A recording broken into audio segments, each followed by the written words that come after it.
chân con đấy. Đọ chân chân nhá, đọ chân bị chán á, đọ chân bị chán. Nên còn anh em mà nên mình có thể đối chán nên con này. Được rồi.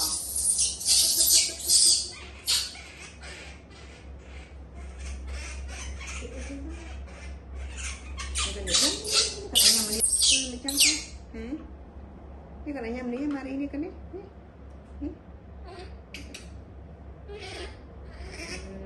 Aku nyam ni kan ni. Aku nyam ni kan. Aku nyam ni kan. Aku nyam ni con, aku nyam ni hết. Nham rồi. Aku nyam ni. Cho khi mà làm nào. Cho khi này. Cho khi coi nè, cho khi coi nè, các anh coi nè nhé. Cho khi coi nè, coi nè. Lại chân chân nhé, cùng lại chân con người can chứ.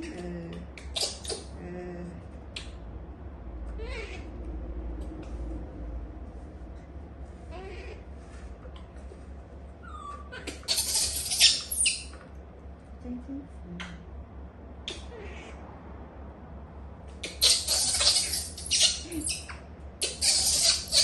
Còn anh coi nhầm đi, còn anh coi nhầm con á. Còn coi nhầm nữa còn.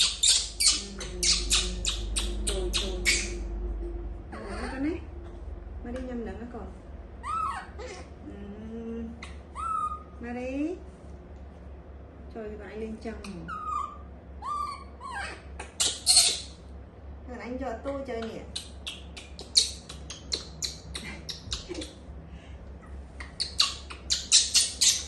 Con mấy. Con mà cắt cái chị áo nhé, cắt chị áo nhé.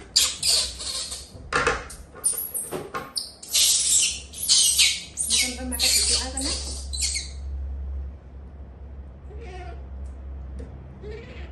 Như cái này. Anh em thấy vậy cái nó trời, mình chân con mình chân hả? Mình chân nữa. Ơi. Nó còn nó bóc ôn thế rồi. Nó chưa cho bông ma đi anh cho khi ảnh. Hả? Anh cho bông ma đi. Quay nè. Quay nắng ấy. Này xem. Ở trên xem sắc luôn đấy.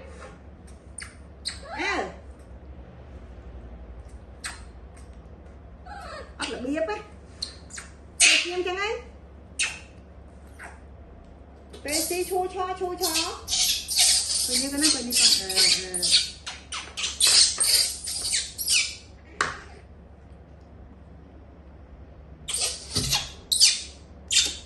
Anh quay trắng á. Anh quay thoáng hơn mới. Quay sủi mới. Quay trắng ấy. Quay sủi mới. Anh sẽ áp hãy ăn là biếp á. Anh phải có cái là biếp hiệp hội đấy.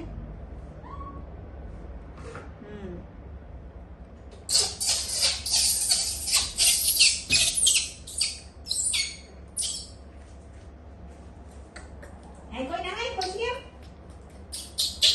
Quay nắng ấy. Quay xem ấy. Quay nè. Quay này xem. Quay xem trắng ấy. Đang nấy. Quay trắng ấy.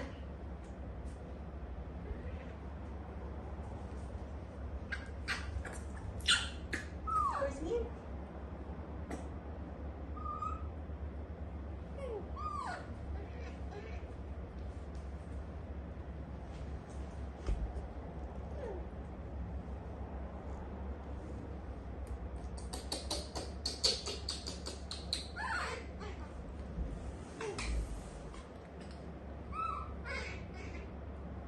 Trước khi bay một bên này. Trước khi bay một bên này má.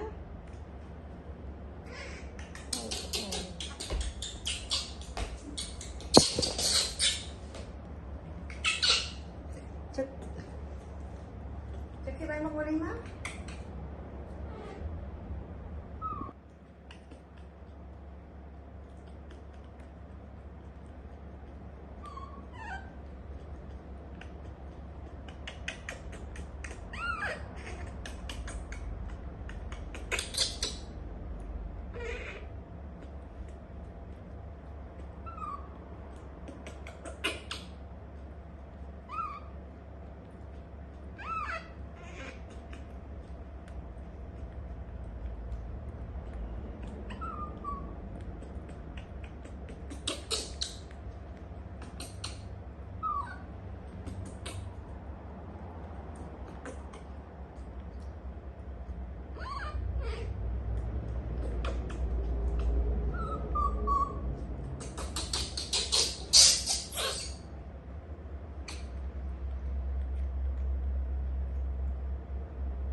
Chả khi coi xem.